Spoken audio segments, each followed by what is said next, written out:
Now let's look at question number 6. You're trying to shut down at least 5 stores to reduce costs. Which market location, that is area code, would you suggest the firm shut down?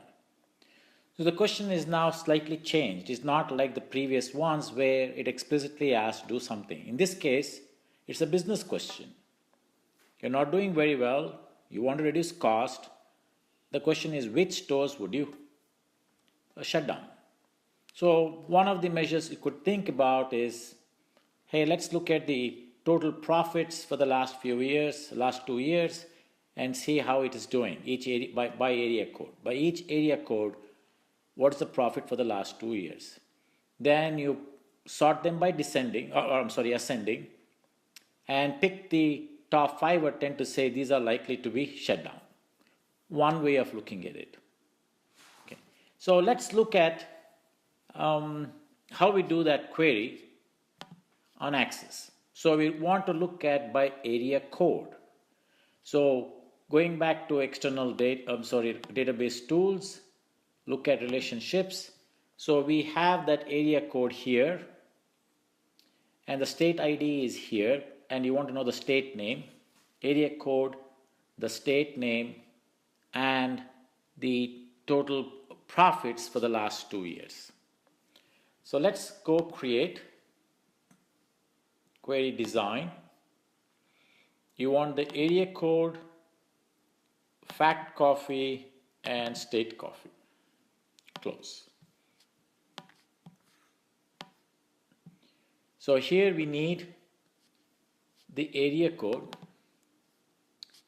the state name, and you want to look at the profits for the last 2 years. Since we have to group it by area code to sum the total profits, we'll say totals, group by area code, group by state, and sum. So obviously we are looking at the worst 5, so we want it by ascending. And let's pick 5 of them here, return only the top or the worst 5. So we are done. Group by area code, looked at the total profits, you're sorting by ascending, picking the top 5.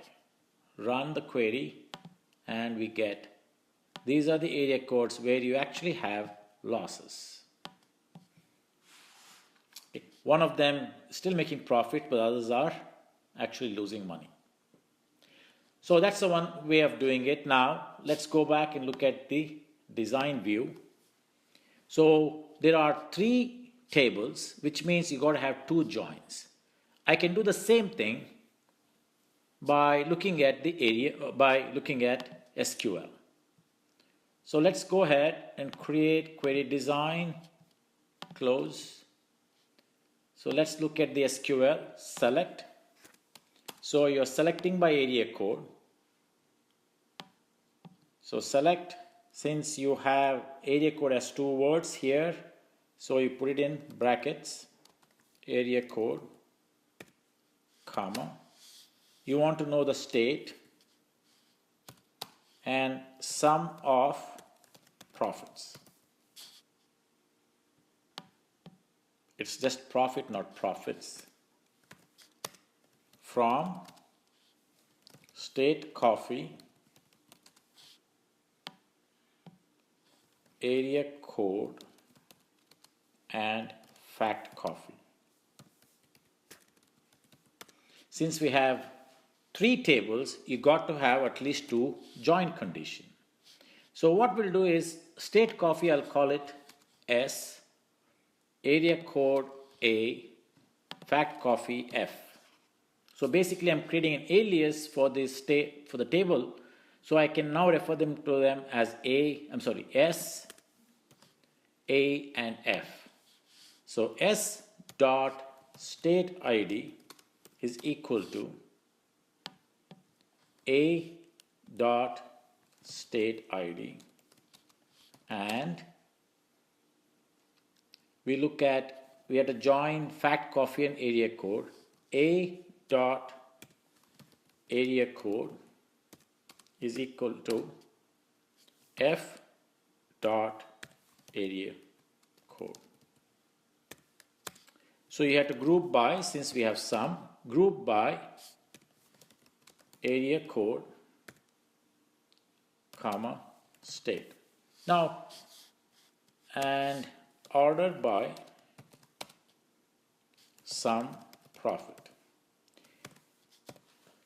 The way we have done this query is going to give us trouble. And I hope you can guess why. If you go look at the select here area code is in table area code and fat coffee. Obviously you get confused which area code are we referring to. Even though they are exactly the same, we are matching, you still have to say. So I'm going to say a dot area code. So likewise group by a dot area code. State is only in one table, so we are fine. Profit is only in one table, we are fine. So if everything is fine, we have not made any error, spelling mistake, this should work perfectly fine here. Since we didn't refer to the top, let's go back. So it basically retrieved everything here, unlike last time. Let's go ahead and view SQL view and we'll say top 5.